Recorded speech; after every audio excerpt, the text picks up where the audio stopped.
Em, Halo Pak, selamat siang. Perkenalkan nama saya Rifki Pangga Sirait dari Prodi Sistem Informasi dengan nomor 12 Jadi di sini saya akan mempresentasikan tugas saya yaitu 10 soal eh, yang penting mengenai Java. Nah, kita langsung ke soal yang pertama. Jadi soal yang pertama yang menurut saya itu penting yaitu apa perbedaan mendasar antara variabel dan konstan dalam konteks program. Jadi kita tahu bahwa ada yang namanya variabel, ada juga yang namanya konstan dalam sebuah pemrograman. Nah, variabel itu sendiri dia bisa berubah nilainya selama program berjalan. Dapat kita lihat di contoh ini, misalnya kita buat integer umur itu sama dengan 19 awalnya. Nah, ketika kita menjalankan program, kita ingin mengubah uh, umurnya menjadi 19 atau bahkan 20. Sehingga kita bisa langsung membuat aja umur sama dengan 19 atau berapa yang kita inginkan. Kemudian uh, konstan itu dia itu tidak bisa diubah setelah dideklarasikan di awal. Jadi konstan ini adalah tipe variabel yang tetap yang tidak bisa diubah. Jadi contohnya di sini adalah pi, di mana pi itu 3,14. Jadi misalnya kita udah membuat konstan dari sebuah nilai, maka itu tidak akan bisa kita ubah dari awal hingga akhir program itu dijalankan atau dibuat. Kemudian kita lanjut ke pertanyaan yang kedua. Nah, pertanyaan kedua ini, jadi sebuah program melakukan operasi 10 bagi 3. Nah, hasilnya bisa berbeda tergantung tipe data yang digunakan.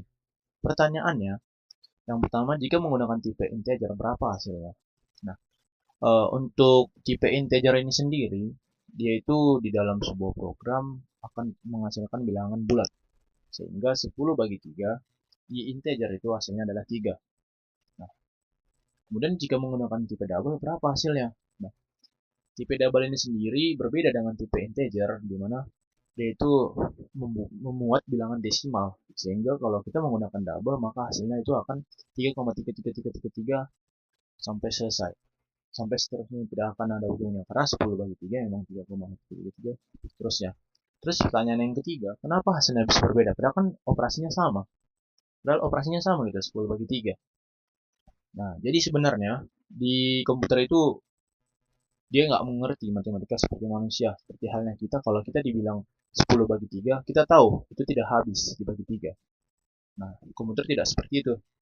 Dia hanya mengikuti aturan tipe data. Jadi integer, itu hasilnya harus integer, desimalnya dibuang. Jadi misalnya 15 bagi 4, itu dibikin 3, sekian. 3, dibikin 3 juga oleh si program karena dia tipe integer. Sedangkan di double itu hasilnya itu boleh desimal, disimpan penuh semuanya nilainya.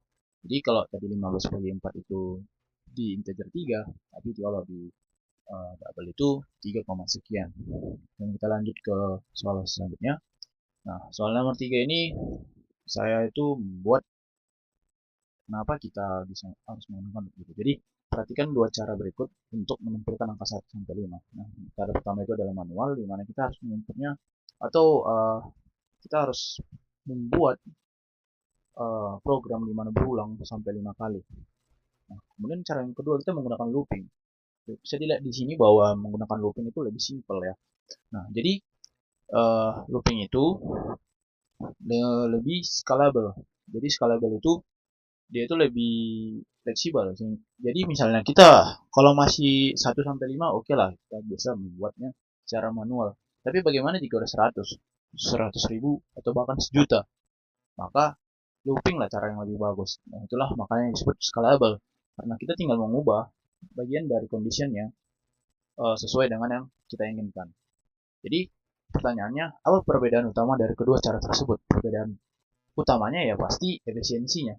Kalau kita menggunakan cara manual, itu akan memakan waktu lama jika itu programnya lama. Programnya adalah program yang menginput banyak gitu. Sedangkan looping kita hanya perlu mengubah kondisinya kondisionalnya. Kemudian kenapa loop dianggap lebih baik dari dalam pemrograman? Ya seperti yang tadi, dia efisiensi dan juga efektif. Jadi dia tidak memakan banyak line, juga tidak makan banyak waktu ketika ingin menggunakannya. Lalu kita tinggal mengubah kondisinya. Lanjut ke pertanyaan yang keempat. Jadi array dapat menyimpan berbagai tipe data dalam satu array yang sama. Itu true atau false? Nah, jawabannya adalah true. Jadi kita bisa melihat di sini ada contoh di mana tanpa array uh, nilai 1, 2, 3, 4, 5 itu dan nilainya adalah sebagai berikut. Kemudian dengan array kita hanya membuat int array nilai dengan menginput nilainya, di mana kita tahu ini array itu sendiri hanya bisa menyimpan satu. Ini jawabannya false, maksudnya ini jawabannya false. Jadi kita tahu bahwa array itu menyimpan satu tipe data. Jadi sehingga karena ini jawabannya false, kita tahu bahwa array itu tidak bisa menyimpan berbagai tipe data dalam satu array yang sama. Dia harus satu tipe data, misalnya integer ya integer, string dan seterusnya. Kemudian di sini saya juga ingin menjelaskan bahwa array itu dimulai dari n kurang 1. Jadi ini array n kurang 1, baru 1, 2, dan seterusnya. Kemudian di sini array itu bisa digunakan menggunakan looping. Sedangkan kalau kita menggunakan tanpa array, dia nggak bisa menggunakan looping. Sehingga ya seperti yang pertanyaan yang sebelumnya, itu akan memberikan programmer dan memakan waktu yang banyak. Kemudian kita lanjut ke pertanyaan kelima. Apa perbedaan utama antara kelas dan objek? Kenapa objek diperlukan dalam program? Tidak cukup hanya kelas saja. Berikan contoh sederhana dalam kehidupan nyata yang menggambarkan hubungan kelas dan objek. Jadi apa perbedaan utama antara kelas dan objek? Nah, perbedaan utamanya itu kelas itu seperti blueprint. Jadi kelas itu hanya gambaran untuk nanti objek-objek yang ada di dalamnya.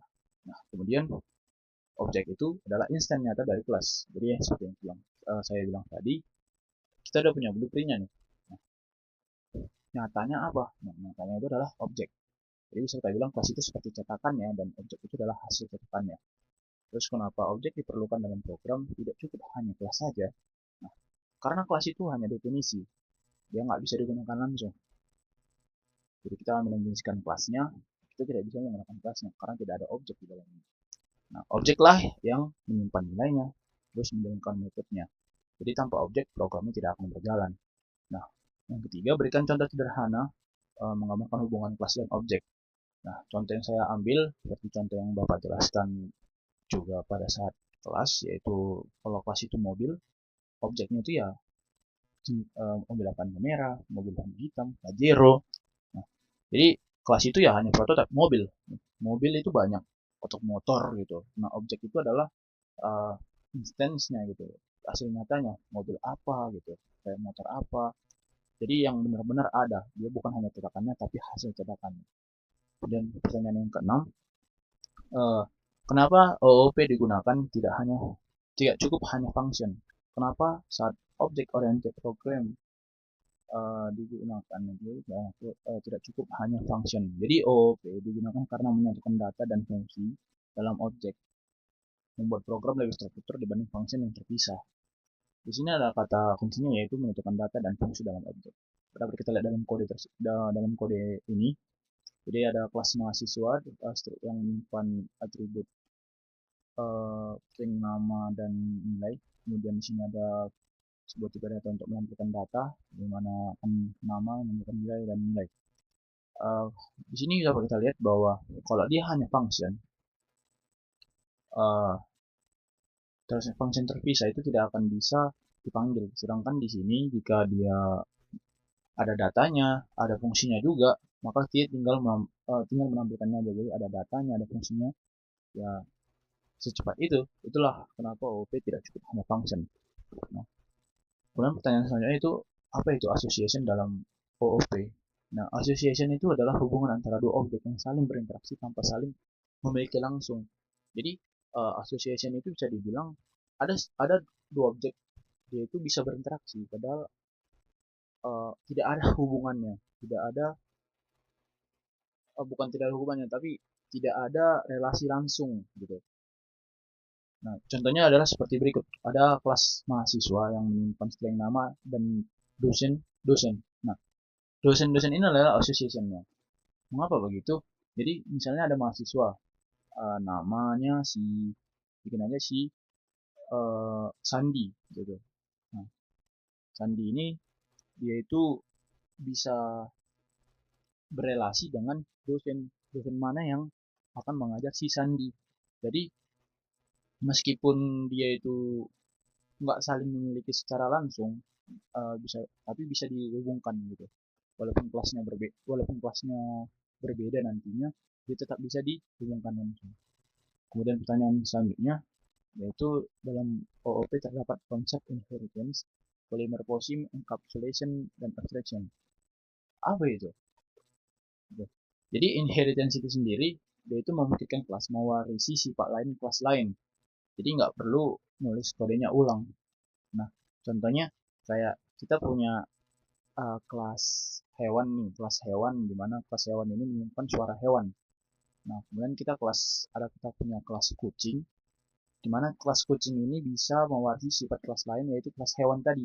Jadi si kucing ini bisa memiliki kelas hewan yang dimana hewan kan tadi menyimpan suara nih. Berarti kucing kalau dia menggunakan atau mewarisi sifat si hewan, kelas hewan, maka dia akan bisa mengeluarkan output suara hewan yaitu meow untuk kucing.